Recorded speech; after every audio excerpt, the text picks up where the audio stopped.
Muy buenos días a todo el mundo y bienvenidos a la cuarta clase del curso de italiano, o gramática italiana concretamente, en academialatin.com. Vamos a estudiar los artículos, tanto los determinados o definidos según la terminología, como los indeterminados o indefinidos, ¿vale? Vamos a ver su forma, su morfología y algunas notas sobre sus usos y diferencias principales con el español. Por lo general, otra vez, es todo muy parecido, pero hay algunas diferencias, ¿vale? Entonces vamos a ir viendo. Primero, los artículos definidos o determinados, o como los queráis llamar, según la terminología que hayáis aprendido. Estos artículos en italiano se parecen bastante a los del español, tanto en su morfología como en su sintaxis, pues se usan prácticamente en los mismos contextos, ¿vale?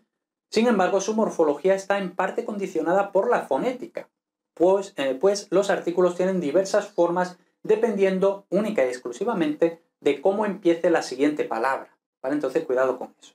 Entonces, tenemos aquí la tabla, primero para el singular y luego para el plural del artículo definido, ¿no? El equivalente a el, la, los, las en español, ¿vale? Entonces, tenemos aquí el contexto, cuando aparece una forma o cuando aparece otra. Luego tenemos aquí, por supuesto, masculino y aquí femenino, ¿no? Entonces, el contexto.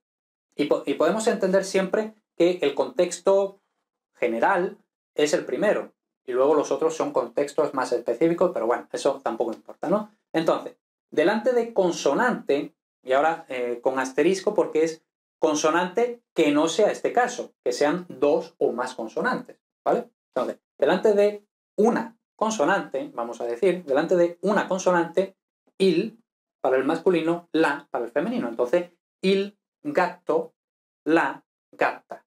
Bueno, esto se parece bastante al español. El gato, la gata. No hay dificultad. Luego, delante de vocal, usamos apóstrofo. Y ojo, en español se dice apóstrofo. Apóstrofe con E es otra cosa, ¿eh? Entonces, l'amico, l'amica. Bueno, simplemente porque esto sería algo así como... bueno, no vamos a entrar ahí tampoco, ¿no? Pero, claro, básicamente se pierde, en contacto con la vocal, se pierde otra vocal, entonces queda el apóstrofo, ¿no? Entonces, l'amico, l'amica. Y vemos entonces que la forma es la misma, ¿no? Y luego, delante de dos o más consonantes, ahora vamos a explicar qué se considera, qué está incluido en este grupo.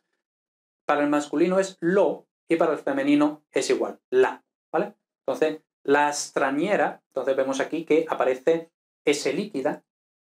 Entonces, S líquida se considera grupo de dos o más consonantes. Y lo zaino, que es la mochila, bueno, por supuesto, gato, gata, amigo, amiga, la mochila, la extranjera, ¿vale? Entonces, lo zaino, la mochila, y vemos que la Z se considera consonante, dos o más consonantes, ¿no? Entonces, concretamente, ¿qué se considera en este grupo? Aquí, ¿no? La S líquida, es decir, recordemos, la S líquida es la S seguida de consonante al principio de palabra, como aquí, S más T, en este caso, ¿no?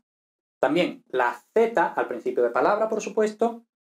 Luego, PS, PN, que esto prácticamente es solo en helenismos, en préstamos cultos del griego, ¿no? Pues, por ejemplo, lo psicólogo, que en español decimos psicólogo, pero en italiano se pronuncia la P también. Entonces, lo psicólogo, o, por ejemplo, pues no sé, ahora mismo, ¿no? Pero, bueno, no sé, algún otro cultismo en italiano que empiece por PN, pues también sería lo que sea, o la lo que sea. E incluso la Y, por ejemplo, en lo yogurt, ¿vale? Lo yogurt. No sería il yogurt, no sería el yogurt, sino lo yogurt, ¿vale? Pero bueno, los dos únicos casos frecuentes son S líquida o la, bueno, escrito Z, es decir, Z, ¿vale? Al principio de palabra. Luego, el artículo definido en plural. Pues tenemos otra vez aquí la misma clasificación. Pero ojo porque la distribución es diferente, ¿eh? Aquí tenemos la, L apóstrofo la, aquí il, L apóstrofo lo. Aquí la distribución es diferente. Le siempre es le. El femenino siempre es le. Y luego el masculino es i para este caso. Y luego gli para los demás casos. Y ojo, con este gli, no gi, no i, no, sino gli. ¿Vale? Entonces, i gatti, le gatte, gli amici, le amiche, gli zaini, le straniere. ¿Vale? No tiene más dificultad. Nos aprendemos los contextos, nos aprendemos las formas y ya está. Con eso tenemos los artículos definidos. Ahora tenemos algunas notas sobre el uso de los artículos definidos, ¿vale? Hemos dicho que por lo general se usan en los mismos contextos que en español y las ocasionales diferencias han de ir siendo aprendidas conforme se van encontrando, ¿vale? Entonces, una diferencia que se me viene ahora a la cabeza, pues en español, a mí me gustan los melocotones con azúcar. Y vemos con azúcar, no decimos con el azúcar. En cambio, en italiano lo más normal sería decir con lo zucchero. Entonces, con lo zucchero, ¿vale? En ese caso concreto, pero bueno, eso, como digo, se va aprendiendo conforme vaya saliendo, ¿vale? Entonces, lo que sí podemos ir diciendo ya, porque es muy básico. Todos los países tienen artículo. Entonces, en principio, todos los países, en español ya sabemos que la mayoría de los países no tienen artículo. En italiano, en principio, sí. ¿Vale? Entonces decimos l'Italia, la España, gli Stati Uniti, etc. Y la excepción es cuando va con la preposición in, ¿vale? Entonces, vado in Italia, no decimos vado nell'Italia, no decimos vado nella España, sino directamente vado in España, vado in Italia, ¿vale? Entonces, esa es una diferencia. En italiano no hay artículo neutro. Es decir, en español tenemos el artículo neutro, ¿vale? Hay una diferencia entre lo bueno y el bueno, ¿vale? Entonces, eso es porque esto es neutro, ¿no? Lo bueno de no tener vacaciones es que ahorras dinero, ¿vale? Por poner un ejemplo. Entonces, vemos que en español hay esta diferencia. En italiano no hay artículo neutro. Por tanto, el equivalente a lo bueno de no sé qué, pues sería simplemente con el masculino, il buono. Y por el contexto se sabe si es neutro o si es masculino, ¿vale? Luego, con los días de la semana funcionan de forma algo diferente en español y en italiano, los artículos con días de la semana, pero eso lo veremos cuando estudiemos los días de la semana, ¿vale? Entonces ya está. Luego, artículos indefinidos, que ya esto es más cortito. En italiano el artículo indefinido solo se usa en singular, ¿vale? Entonces, no existe el equivalente a unos, unas, solo un, una, ¿vale? Entonces, tenemos aquí otra vez los contextos y luego tenemos las formas, ¿vale? Entonces, otra vez, vemos que la distribución es diferente, ¿eh? Entonces, un gatto, una gatta, entonces esto igual que en español, un amico, una amica, perdón. Entonces, vemos que aquí un apóstrofo, porque sería una amica, entonces se contrae o se corta la A del artículo, ¿vale? Pero aquí no había nada, por tanto no se corta nada. Por tanto no se pone apóstrofo en masculino. Y luego, uno zaino, una extranjera, ¿vale?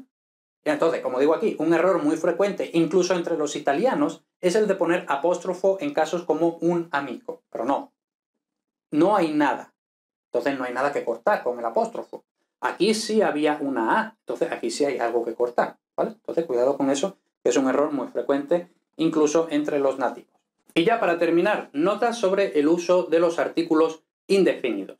El uso de los artículos indefinidos en italiano es prácticamente igual que en español. Las ocasionales diferencias han de ir siendo aprendidas conforme se van encontrando. Por tanto, no hay gran cosa que explicar. Eso sí, habíamos dicho que los artículos indefinidos solo se usan en singular, en italiano. Entonces, ¿cómo hacemos el equivalente a tengo unas manzanas, quiero unas peras, lo que sea, ¿no? ¿Cómo se hace eso, no? Pues el equivalente al español unos, unas se expresa principalmente con construcciones partitivas, es decir, principalmente la preposición di articulada. En su momento explicaremos y estudiaremos las preposiciones articuladas. Y también con alcuni, alcune, es decir, algunos, algunas, que no es exactamente lo mismo, pero más o menos, ¿vale? Igual que en español no es exactamente lo mismo. Quiero unas manzanas que tengo algunas manzanas. Es más o menos lo mismo, pero no exactamente. Si fuera exactamente lo mismo, no existirían las dos opciones, ¿vale? Entonces, pues vemos aquí un ejemplo con la preposición di articulada, ¿no? Entonces, ho degli amici. Eso quiere decir, tengo unos amigos. Y luego, o alcune mele, tengo algunas manzanas, ¿vale? Entonces no es exactamente, tengo algunas manzanas y tengo unas manzanas, pero más o menos, ¿vale? Entonces, bueno, esto se usa igual que cuando en español diríamos algunas, y esto cuando en español propiamente diríamos tengo unos amigos, ¿vale? Así, unos como tengo unos amigos, ¿no?